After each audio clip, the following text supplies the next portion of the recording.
Kepolisian Polsek Kebonjeruk, Jakarta Barat menetapkan 2 dari 6 orang yang diamankan dalam kasus pencurian material bangunan rumah mewah di Kedoya Kebonjeruk, Jakarta Barat, Rabu sore.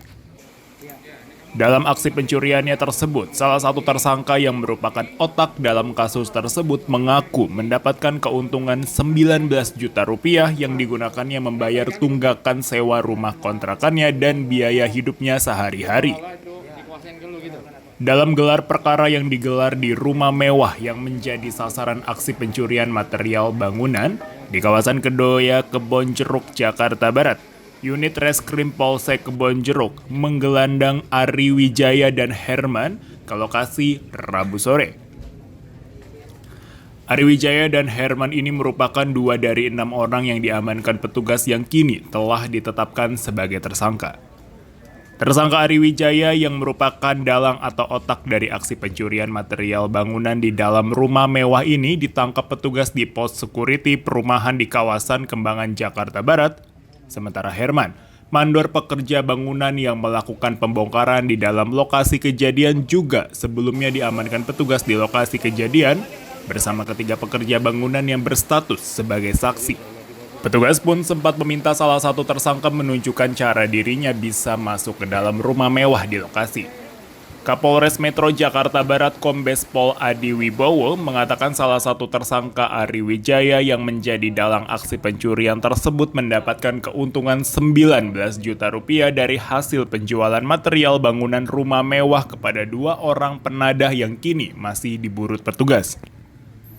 Dari hasil keuntungan aksi pencuriannya tersebut digunakan tersangka Ari yang seorang pengangguran ini untuk memenuhi hidupnya sehari-hari dan membayar tunggakan sewa rumah kontrakan yang ditempatinya selama 6 bulan terakhir.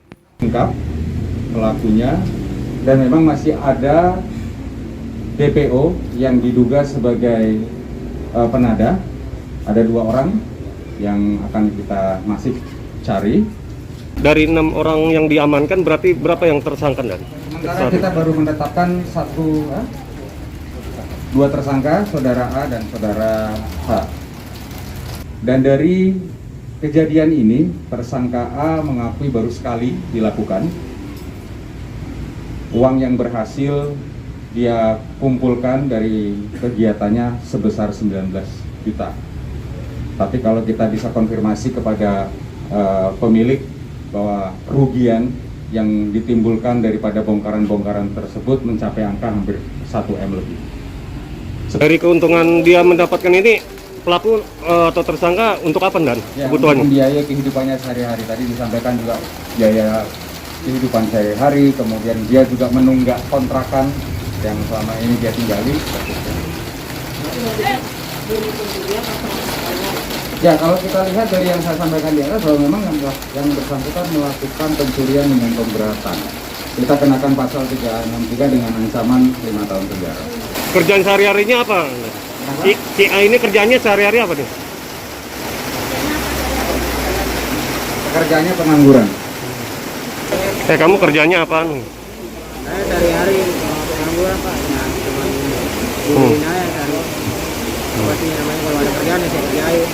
Udah sering kamu melakukan pencurian? Baru 1 kali ini aja. Terus ide ini seperti apa sih? Kenapa?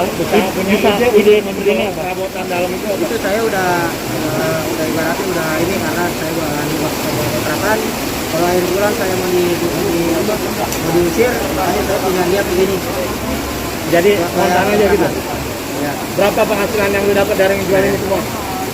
Pokoknya semuanya 19 juta. Selain mengamankan kedua tersangka, petugas pun turut menyita barang bukti, sejumlah alat perkakas yang digunakan untuk membongkar material bangunan rumah, belasan kayu, material bangunan, serta 1 unit mobil pick-up. Sebelumnya, sempat viral aksi pencurian material bangunan di sebuah rumah mewah di kawasan Kedoya Kebonjeruk, Jakarta Barat, sepekan lebih yang lalu. Polisi yang bergerak cepat kemudian mengamankan sejumlah orang pekerja dan seorang mandor di lokasi kejadian. Sepekan kemudian polisi juga berhasil menangkap Ari Wijaya yang menjadi otak dalam kasus pencurian tersebut di kawasan Kembangan, Jakarta Barat.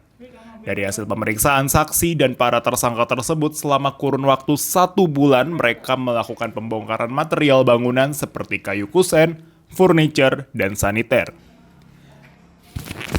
Kini, kedua tersangka tersebut terjerat pasal 363 KUHP tentang pencurian dengan pemberatan dengan ancaman hukuman 5 tahun penjara.